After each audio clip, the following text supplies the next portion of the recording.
பிதா சுதன் பரிசுத்த ஆவியின் பேராலே ஆமென். ஆண்டவர் உங்களோடு இருப்பாராக, உம் ஆன்மாவோடும் இருப்பாராக. திருப்பாடல்கள் புத்தகத்தில் இருந்து வாசகம். அதிகாரம் 22, இறை வார்த்தைகள் 4 மற்றும் 5. எங்கள் மூதாதையர் உம்மில் நம்பிக்கை வைத்தனர். அவர்கள் நம்பியதால் நீர் அவர்களை விடுவித்தீர். உம்மை அவர்கள் வேண்டினார்கள், விடுவிக்கப்பட்டார்கள். உம்மை அவர்கள் நம்பினார்கள், ஏமாற்றம் அடையவில்லை. ஆண்டவரின் அருள்வாக்கு. இறைவா உமக்கு நன்றி. கிறிஸ்துவுக்குள் பிரியமான அன்பு சகோதர சகோதரிகளே, கடவுள் மீது நீங்கள் நம்பிக்கை வைக்க வேண்டும் என்று இன்று அதிகாலையிலே ஆண்டவர் உங்களுக்கு சொல்லுகின்றார். அநேக பேர் நம்பிக்கை குறைவோடு இருக்கிறீர்கள், விசுவாச குறைவோடு வாழ்ந்து கொண்டு இருக்கிறபடியினால் உங்களை பார்த்து ஆண்டவர் சொல்லுகின்றார், என் மகனே மகளே, என் மீது நம்பிக்கை வையுங்கள். நான் வியத்தகு செயல்களை உங்களுடைய வாழ்க்கையில் நான் நிகழ்த்துவேன் என்று வாக்கு கொடுத்திருக்கின்றார். ஒருவேளை அது உங்கள் சரீரம் சம்பந்தமாக இருக்கலாம், அல்லது உங்களுடைய படிப்பு சம்பந்தமாக இருக்கலாம், உங்களுடைய பொருளாதாரத்தின் முன்னேற்றமாக இருக்கலாம், அல்லது ஆண்டவர் ஒவ்வொரு நாளும் உங்களை திடப்படுத்தி உங்களுடைய ஆத்துமாவை பாதுகாக்கக்கூடிய காரியங்களை செய்யக்கூடியதாக இருக்கலாம். ஏனென்றால் இந்த மாதம் முழுவதும் ஆண்டவர் அற்புதமாய் உங்களை வழிநடத்தி இருக்கின்றார். ஆம் அன்பார்ந்தவர்களே, எவ்வளவோ நபர்களை நாம் சந்தித்து இருக்கின்றோம். அவர்களுடைய வாழ்க்கையை நாம் உற்று பார்த்திருக்கின்றோம். அவர்களுடைய செயல்களை நாம் பார்த்திருக்கின்றோம். அவர்களுடைய நடத்தையை நாம் அறிந்திருக்கின்றோம். வேலை செய்கின்ற இடத்தில் இருக்கலாம், அல்லது படிக்கக்கூடிய இடத்தில் இருக்கலாம், அல்லது நீங்கள் வாழ்ந்து கொண்டிருக்கக்கூடிய அந்த ஊரில் இருக்கலாம். ஆனாலும் இந்த நாள் வரை, இந்த மாதம் முழுவதும் ஆண்டவர் உங்களுடைய வாழ்க்கையில் அற்புதம் செய்து ஒரு அற்புதமாய் வழி நடத்தி இருக்கிறாரே, அவர் மீது நாம் நம்பிக்கை வைக்கக்கூடிய வேளையிலே அவர் உங்களை திடப்படுத்துவார், அவர் உங்களை பலப்படுத்துவார். அதை தான் தாவீது அரசன் அழகாக சொல்லுகின்றான். தாவீது அரசர் அவர் அரசராய் பொறுப்பேற்ற பிறகு ஆண்டவருடைய சமூகத்தில் இருந்து சிந்தித்து பார்க்கின்றார். தனது மூதாதையர்களுடைய வாழ்க்கையிலெல்லாம் தாவீது சிந்தித்துக் கொண்டிருந்த வேளையிலே எவ்வாறு ஆண்டவர் உடன்பட்டார், அவர்கள் எவ்வாறு அவர் மீது நம்பிக்கை வைத்து அவரோடு இணைந்து இருந்தார்கள் என்பதை அவர் சிந்தித்து பார்த்தார். ஏனென்றால் அவர் சிந்தித்த வேளையிலே கடவுள் மீது நம்பிக்கை வைத்த ஒருவருடைய நம்பிக்கையும் வீணாய் போனதை அவர் உணரவில்லை.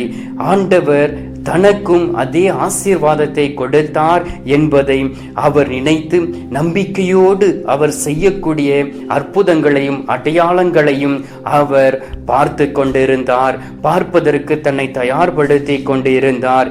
எனவே நம்பிக்கையோடு வருடங்களாக காத்திருந்த அப்ரஹாமுக்கு ஆண்டவர் ஒரு குழந்தையை கொடுத்தாரே, அதே போல் ஆண்டவர் உங்களுடைய வாழ்க்கையிலும் உடன்பட்டு ஒரு பெரிய காரியங்களை செய்வதற்காக உங்களை இன்றும் இந்த உலகத்தில் வாழ உங்களோடு கூட இருந்து உங்களை வழிநடத்தி கொண்டு இருந்தார். பாருங்கள், உரோமையர் 4வது அதிகாரம் 21வது இறை வார்த்தையில் சொல்லப்பட்டு இருக்கின்றது, தாம் வாக்களித்ததை கடவுள் செய்ய வல்லவர் என்பதை அப்ரஹாம் உறுதியாய் அறிந்திருந்தார். அதன் விளைவாக வானத்தின் நட்சத்திரங்களைப் போல சன்னதியை அவர் பெற்றுக்கொண்டார். 75 வயதில் ஆண்டவர் வாக்கு கொடுக்கின்றார். 99 வயதிலே அவருக்கு ஒரு குழந்தை பாக்கியம் கிடைக்கின்றது. அவர் அந்த 24 வருடங்களும் ஆண்டவர் மீது நம்பிக்கை வைத்து உறுதியோடு இருந்தார். ஒருவேளை நீங்கள் குழந்தை பாக்கியத்திற்காக ஜெபித்திருந்திருக்கலாம், குடும்பத்தின் ஆசீர்வாதத்திற்காக ஜெபித்துக் கொண்டிருக்கலாம், அவை சில நேரங்களில் நடைபெறாமல் இருக்கலாம். ஆண்டவர் மீது நம்பிக்கை வைத்து அப்ரஹாம் எவ்வாறு நம்பிக்கை வைத்தாரோ அதே போல் நம்பிக்கை வைத்து ஜெபிக்கக்கூடிய வேளையிலே ஆண்டவர் அற்புதங்களை உங்களுடைய வாழ்க்கையில் நிகழ்த்துவார். இதை போலவே யோசேப்புக்கு ஒரு நம்பிக்கை இருந்தது. ஒரு நாள் கடவுள் இஸ்ரவேல் மக்களை சந்தித்து அவர்களை கானானுக்கு கொண்டு போவார் என்று அவர் நம்பினார். ஆம் அன்பார்ந்தவர்களே, தொடக்க நூல் 50வது அதிகாரம் 24, 25வது வார்த்தையில் சொல்லப்பட்டு இருக்கின்றது, அந்த நம்பிக்கையோடு அப்பொழுதுதான் தன்னுடைய எலும்புகளை கானானுக்கு கொண்டு செல்ல வேண்டும் என்று அவர் கேட்டுக்கொண்டார். ஏறக்குறைய 430 ஆண்டுகள் கழித்து இஸ்ரவேல் மக்கள் யோசேப்பின் எலும்புகளை எடுத்துக்கொண்டு கானானுக்கு சென்று அங்கே அடக்கம் செய்தார்கள். யோசேப்பின் நம்பிக்கை வீண் போகவில்லை. 430 ஆண்டுகள் கழித்து அந்த நம்பிக்கையில் ஓர் அற்புதம் நடந்தது. யோபுவினுடைய நம்பிக்கையை பாருங்கள். யோபு 13:15 சொல்லப்பட்டு இருக்கின்றது, அவர் என்னை கொன்றாலும் கொல்லட்டும், இருப்பினும் என் வழிகள் குற்றமற்றவை என உரைப்பதில் நான் தளரேன் என்று அவர் சொல்லுகின்றார். ஆம் அன்பார்ந்தவர்களே, தன்னுடைய உடல் வியாதிப்பட்ட போதிலும், தன்னுடைய மனைவி தன்னை விட்டு போன பிறகும், தன்னுடைய மனைவி தன்னை தவறாக பேசிய போதும், தன்னுடைய நண்பர்கள் கேலி கிண்டல் செய்த போதும், யோபுவினுடைய நம்பிக்கை கடவுள் மீது உறுதியாய் இருந்தது. கடவுளை நம்புகிறவனோ செழிப்பான் என்கின்ற வார்த்தையின்படி கடவுள் யோபுவை ஆசீர்வதித்து 2 மடங்கு ஆசீர்வாதத்தை கொடுத்தார் என்று யோபு 42:10 வாசிக்கின்றோம். அக்கினி சூளையில் எதிர்நோக்கி நின்றபோது சாத்ராக், மேஷாக், ஆபேத்நேகாம் என்று சொல்லக்கூடிய அந்த இளைஞர்களுடைய நம்பிக்கை வீண் போனதாம். அவர்கள் வெட்கப்பட்டு போனார்களாம்.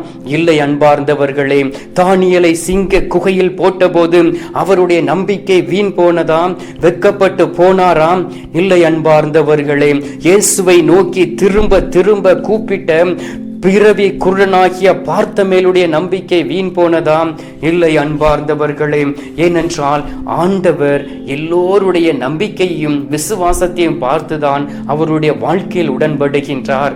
ஒருவேளை உங்களுடைய வாழ்க்கையில் விசுவாச குறைவு இருந்திருக்கலாம், ஏதாவது துக்கமான காரியம் உங்களுடைய வாழ்க்கையில் நடந்திருக்கலாம், அல்லது குடும்பத்தில் நடந்திருக்கலாம், அல்லது ஏதாவது செயல்களை நீங்கள் செய்யக்கூடிய நேரத்திலே அதில் தோல்வியை சந்தித்திருக்கலாம். அநேக முறை முயற்சி செய்து அந்த முயற்சியில் வெற்றி பெறாமல் இருந்திருக்கலாம். இந்த நாளில் ஆண்டவர் உங்களை சோதித்து அறிந்து உங்களை பார்க்கின்றார். என் மகனே, மகளே, நீ விசுவாசத்தில் குறைவுபடாமல் இருக்க வேண்டும், என் மீது மட்டுமே நம்பிக்கை வைத்து நீ தொடர்ந்து செல்ல வேண்டும் என்பதை ஆண்டவர் உங்களுக்கு உணர்த்துகிறபடினால் நீங்கள் விசுவாசத்தோடு ஆண்டவருடைய சமூகத்திலிருந்து ஜெபித்து பாருங்கள். நீங்கள் ஆண்டவர் என்ன செய்ய வேண்டும் என்று நினைத்தாரோ அதை ஆண்டவர் உங்களுடைய வாழ்க்கையில் செய்வார். நீங்கள் நினைக்கக்கூடிய காரியங்களும் உங்களுடைய வாழ்க்கையில் கைகூடும். எனவே ஒரு நாளும் நீங்கள் நம்பிக்கையில் துலண்டு போய்விடாதபடி, நம்பிக்கை விட்டுவிடாதபடி, தாவீதை போல், தானியேலை போல், யோபுவை போல், அப்ரஹாமை போல், யோசேப்புவை போல், நீங்கள் சாத்ராக், மேஷாக், ஆபேத்நேகாவை போல், பிறவி குருடனாகிய பார்த்தமேவியை போல், பெரும் பாடுபட்ட அந்த பெண்மணியை போல், பாவத்தில் வீழ்ந்த அந்த பெண்ணை ஆண்டவர் அற்புதமாய் அவருடைய பாவத்தை மன்னித்ததை போல் உங்களுடைய வாழ்க்கையிலும் கடந்து வந்து நீங்கள் இழந்து போய் இருக்கக்கூடிய அந்த விசுவாசத்தை அதிகரிப்பார் அல்லவா? அன்பார்ந்தவர்களே, இந்த உலகத்தில் நாம் வாழ்வது குறைந்த நாட்களே. இந்த நாட்களில் நாம் என்ன செய்ய வேண்டும்? முடிந்த அளவுக்கு மற்றவர்களுக்கு உதவி செய்து பரிசுத்த வாழ்க்கை வாழ்ந்து நாம் சேர்த்து வைத்திருக்கக்கூடியவற்றை மற்றவர்களோடு பகிர்ந்து கொண்டு மகிழ்ச்சியோடு இருந்து பாருங்கள். நீங்கள் விரும்பக்கூடிய அந்த சமாதானமும் அமைதியும் உங்களுக்குள்ளும் உங்களுடைய குடும்பத்திற்குள்ளும் கடந்து வரும். எனவே இந்த நாளிலே நற்கருணை நாதரிடம் கேட்போம். இந்த மாதம் முழுவதும் நம்மை ஆசீர்வதித்து இருக்கின்றார். இந்த மாதம் முழுவதும் அவரை நோக்கி பார்க்க நம்மை அவர் தயார்படுத்தி கொண்டிருக்கின்றார். எனவே மகிழ்ச்சியோடு அவரை நோக்கி ஜெபிப்போம். ஜெபிக்க ஆண்டவருடைய வல்லமை நம்மோடு கடந்து வருவதை நம்மால் அறிந்து கொள்ள முடியும். எனவே சிறிது நேரம் மகிழ்ச்சியோடு ஆண்டவருடைய முகத்தை பார்த்து அவரை நோக்கி நாம் ஜெபிப்போமா? இப்பொழுது நாம் ஜெபிக்கலாம். எங்கள் பரலோக தந்தையே, இயேசு கிறிஸ்துவே, தூயனல் ஆவியே, தந்தையே, இந்த அருமையான காலை பொழுதிற்காக உமக்கு நன்றி சொல்லி உம்மை துதிக்கிறோம். ஆண்டவரே, உமது பிரசன்னத்தை இந்த அதிகாலையிலே உணர வைத்ததற்காக உமக்கு நன்றி அப்பா. அன்பார்ந்த இயேசு சுவாமி, இந்த மாதத்திலே நாங்கள் அநேக பிரச்சனைகளில் சிக்கி எங்களுடைய தேவைகளை நிறைவு செய்யாதபடி, எங்களை எதிர்பார்த்து இருந்தவருடைய விருப்பங்களை நிறைவு செய்யாதபடி நாங்கள் இருந்திருக்கின்றோம். ஏனென்றால் நாங்கள் செய்த எல்லா காரியங்களிலும் தோல்வி இருந்தது. நாங்கள் ஜெபித்தும் கூட எங்களுடைய ஜெபத்திற்கு பதில் கிடைக்காமல் இருந்தபடியினால், தோல்வியை நாங்கள் மட்டுமே சந்தித்தபடியினால், துக்கமான காரியங்களை சந்தித்தபடியினால் எங்களுடைய அமைதி முழுவதும் குலைக்கப்பட்டது. அன்பார்ந்த இயேசு சுவாமி, இந்த நாளிலே எங்களுக்குள் இருக்கக்கூடிய இந்த விசுவாச குறைவை எடுத்து மாற்றுவதற்காக எங்களுக்குள் கடந்து வந்திருக்கிறவரே, உம்மை நன்றியோடு நாங்கள் நினைத்து பார்க்கிறோம். அப்பா ஆண்டவரே, நீர் எங்களோடு கூட இல்லை என்றால் எங்களால் இந்த உலகத்தில் மகிழ்ச்சியாய் வாழ முடியாது. நீர் எங்களோடும் எங்கள் குடும்பத்தையும் பாதுகாக்கவில்லை என்றால் நாங்கள் இந்த உலகத்தில் நிம்மதியாக வாழ முடியாது என்பதை நாங்கள் அறிந்திருக்கின்றோம். அநேக முறை நாங்கள் வெட்கப்பட்டு போன நேரத்திலும் கூட அந்த இடத்திலே தலை நிமிர்ந்து நடக்க எங்களை செய்திருக்கின்றீர். நாங்கள் அழிந்து விடுவோம், இனி எங்களால் எழுந்து நடக்க முடியாது என்று நினைத்த நேரத்திலும் கூட உமது கரத்தை நீட்டி எங்களை தூக்கி விட்டு எங்களை ஆசீர்வதித்திருக்கின்றீர். தலை குனிந்த இடத்திலே தலை நிமிர செய்திருக்கின்றீர். அநேக காரியங்களில் எங்களுடைய வாழ்க்கையில் பெரிய மாற்றத்தை கொடுத்திருக்கின்றீர். பாவமன்னிப்பின் நிச்சயத்தை கொடுத்திருக்கின்றீர். உண்மையோடு உத்தமத்தோடு வாழ எங்களுடைய உள்ளத்தை நீர் பரிசுத்தப்படுத்தியிருக்கின்றீர். நாங்கள் பேசிய தவறான வார்த்தைகளை இனிமேல் பேசக்கூடாது என்பதற்காக ஒவ்வொரு நாளும் அது வார்த்தையின் வழியாக எங்களோடு பேசிக் கொண்டிருக்கின்றீர். இந்த நாளிலும் தகப்பனே, இஸ்ரவேல் மக்களுக்கு செய்த அதே அற்புதங்களை எங்களுடைய வாழ்க்கையிலும் நீர் செய்வீர் என்று நாங்கள் விசுவசிக்கிறோம். நீரே மெய்யான தெய்வமாய் இருக்கின்றீர். நீர் மட்டுமே எங்களுக்காக உயிர் விட்டு எங்களுடைய பாவங்களுக்காக அடித்து நொறுக்கப்பட்டு இன்றும் ஆண்டவருடைய வல்லபுரத்தில் உயிரோடு இருந்து எங்களுக்காக பேசிக் கொண்டிருக்கின்றீர். ஆம் தகப்பனே, நீர் ஒருபோதும் எங்களை கைவிடுவது இல்லை என்று நாங்கள் விசுவசிக்கின்றோம். இந்த அதிகாலையிலே உம் மீது நம்பிக்கை வைத்து இந்த நாளை ஆரம்பிக்கின்றோம். தகப்பனே, இந்த மாதத்தின் கடைசி நாளிலே உமது கிருபையும் இரக்கமும் கூட கடந்து வரட்டும். ஆண்டவரே, உமக்கு பிரியமான வழியில் நடந்து எப்பொழுதும் உமக்கு சாட்சியாய் இருக்கக்கூடிய அன்பு பிள்ளைகளாய் எங்களை மாற்றிவிட்டதற்காக உமக்கு ஸ்தோத்திரம், ஸ்தோத்திரம், ஸ்தோத்திரம். மீட்பெரும் இரட்சகருமான இயேசுவின் திருக்கரத்தில் ஒப்புக் கொடுத்து எங்கள் தாய் கன்னிமரியாள் வழியாக ஜெபிக்கின்றோம். எங்கள் நல்ல தந்தையே, ஆமீன். பரலோகத்தில் இருக்கிற எங்கள் பிதாவே, உம்முடைய நாமம் அர்ச்சிக்கப்படுவதாக, உம்முடைய ராஜ்யம் வருக, உம்முடைய சித்தம் பரலோகத்தில் செய்யப்படுவது போல பூலோகத்திலும் செய்யப்படுவதாக. எங்கள் அனுதின உணவை எங்களுக்கு இன்று அளித்தருளும். எங்களுக்கு தீமை செய்கிறவர்களை நாங்கள் பொறுப்பது போல எங்கள் பாவங்களை பொறுத்தருளும். எங்களை சோதனையில் விளைவிடாதையும் தீமையில் இருந்து எங்களை ரட்சித்தருளும். ஆமீன். அருள் நிறைந்த மரியே வாழ்க, கர்த்தர் உடனே பெண்களுக்குள் ஆசீர்வதிக்கப்பட்டவள் நீரே.